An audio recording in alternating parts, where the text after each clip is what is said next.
کہ ایک شخص تھا، اسے اپنے گھر میں ہر سال امام حسین کی 10 مجلسیں کرواتا تھا، لیکن ایک دفعہ شدید غریب ہو گیا، مال پیسہ ختم ہو گیا۔ اس نے اپنی بیوی کو کہا کہ آپ کے پاس کچھ سونا کچھ بچا ہے، بیچیں، امام حسین کی مجلس کروائیں۔ کہا نہیں، کچھ بھی نہیں بچا۔ تو انہوں نے اپنی زوجہ کو کہا کہ ایک راستہ ہے کہ ہم حسین کی مجلس کروا سکیں۔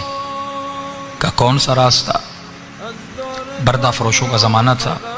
انہوں نے کہا اللہ نے ہمیں ایک بیٹا دیا ہے، اگر اجازت ہو اس بیٹے کو بردہ فروشوں کی بازار میں بیچ کے آؤں، ان پیسوں سے حسین ابن علی کی مجلس کروائیں۔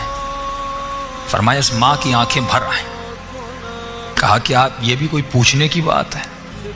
جب کربلا میں زینب نے اپنے بچے قربان کیے،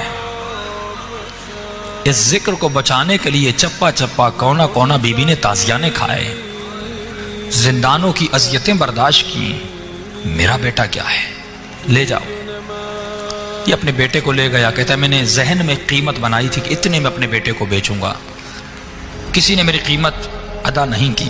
دور سے ایک گھوڑے سوار آ رہا تھا، چہرے پہ نقاب لگا تھا، عربی لباس میں تھا، اس نے میری منہ مانگی قیمت سے بھی زیادہ مجھے پیسے دیے، میرے بیٹے کو لے کے چلا گیا۔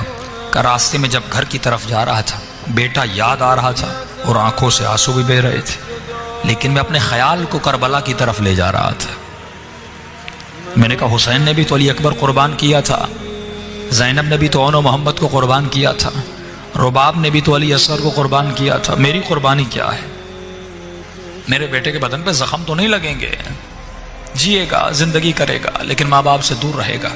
کہتا ہے گھر گیا، امام کی مجلس شروع کروائی، پہلا دن گزرا، دوسرا دن گزرا، تیسرے دن میرے دروازے پہ دستک ہوئی۔ جب میں نے دروازہ کھولا تو میرا نوجوان بیٹا دروازے پہ کھڑا تھا۔ ایک مرتبہ میں نے بیٹے کو سینے سے لگایا، میں نے کہا میرے لال، کہیں تم نے اپنے آقا سے خیانت تو نہیں کی؟ میں حسین کی مجلس حلال کی کمائی سے کروانا چاہتا ہوں، حرام کے پیسوں سے نہیں کروانا چاہتا۔ میرے لال پوری زندگی حلال کے مال سے کروائی، کہیں تو بھاگ کے تو نہیں آیا؟ بیٹے نے کہا نہیں بابا، میں بھی جانتا ہوں آپ نے کس مقصد کے لیے مجلس کروائی ہے، مجھ میں یہ جرت نہیں کہ میں بھاگ کے آ جاؤں۔ کہا پھر یہاں کیسے پہنچے؟ کہا بابا میرے آقا نے مجھے آزاد کر دیا۔ کہا بیٹا کیسے؟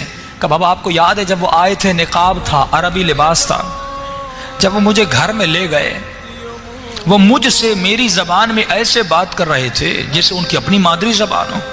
میں نے کہا آقا آپ ہماری زبان کو اتنا اچھا کیسے جانتے؟ انہوں نے کہا ہم کائنات کی ہر زبان کو بولنا جانتے ہیں۔ کہ بابا 2-3 دن اپنے گھر میں ایسے رکھا جیسے کوئی اپنے بیٹوں کو پالتا ہے، کوئی تکلیف نہیں ملی۔ آج انہوں نے مجھ سے آ کر پوچھا کہ جوان یہ بتا تمہیں اپنے والدین کی یاد آئی ہے؟ میں نے کہا آقا یاد تو آئی ہے، لیکن انہوں نے مجھے بڑے عظیم مقصد کے لیے بیچا ہے، میں واپس نہیں جاؤں گا۔ انہوں نے کہا میرے لال مجھے پتا ہے بیٹوں کی دوری کا درد کیا ہوتا ہے، بیٹوں کی دوری کی تکلیف کیا ہوتی ہے۔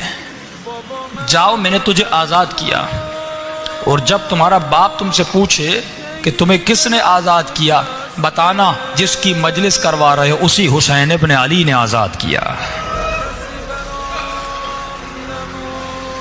آج کہیں مولا آپ ہمیں بھی خریدیں، ہم بھی آپ کی غلامی کرنا چاہتے ہیں۔